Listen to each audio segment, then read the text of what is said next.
Hello and thank you for watching. I'm Ashley Van Dyke with Advantage Software, and on today's video, I'm going to show you how to install Eclipse. This process is quick and easy, and with just a few clicks, you can start using your software today. Before we get started, don't forget to like this video, share it with someone, and subscribe to our channel and turn on notifications so that you'll be notified when we publish new content in the future. Now, let's install Eclipse. Right now on my computer, I don't have any version of Eclipse installed.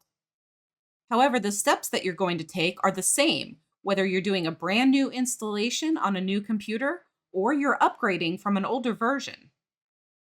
I'm going to open up my web browser and I'll go to www.eclipsecat.com.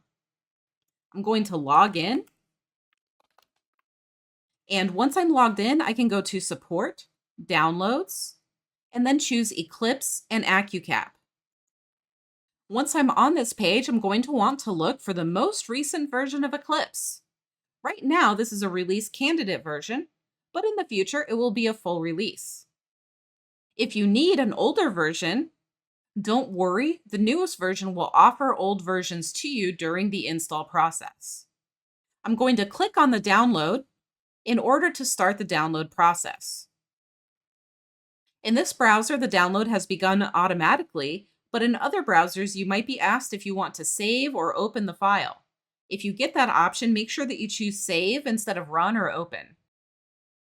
Once the download is complete, click on it to open it or run it.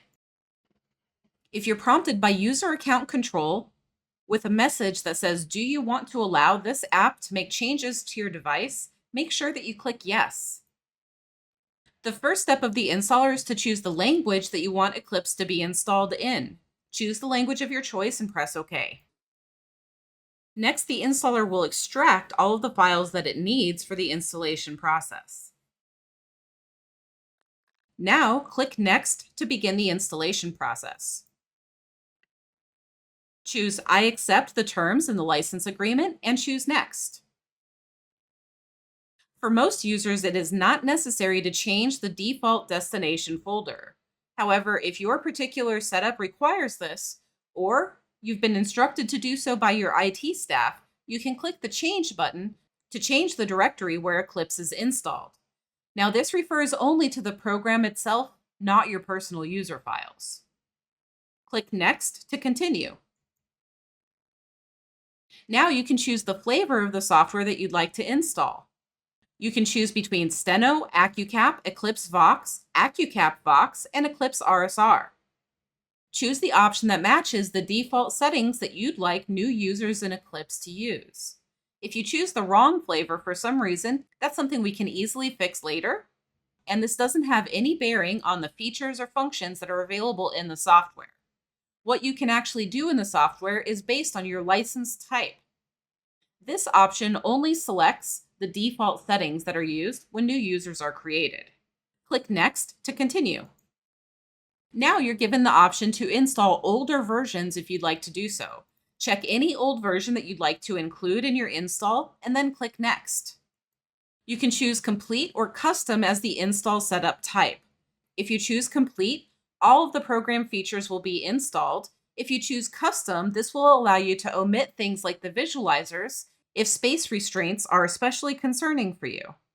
For most users, Complete is the right choice. Click Next to continue. Last, click Install, and now we'll wait for the installer to complete. This may take a couple of minutes. During the install, you'll be notified that in order to complete the setup, a reboot is going to be required. Click OK to this message, and at the end of the install, you'll be prompted to reboot, or you can reboot on your own.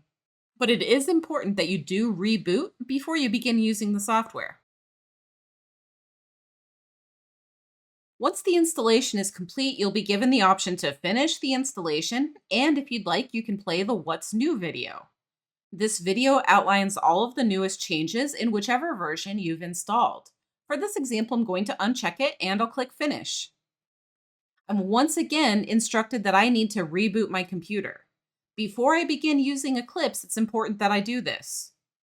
So I'm going to click Yes.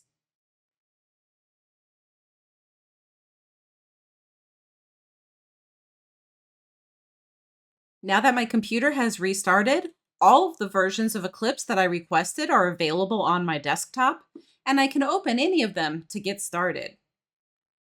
If you already had users installed like I do, they'll be listed, and you can choose any user that you'd like. If you didn't already have existing Eclipse users, you'll be greeted with a dialog asking for your name. So you can type in your first and last name, click Next, and then choose a short name that Eclipse can call you.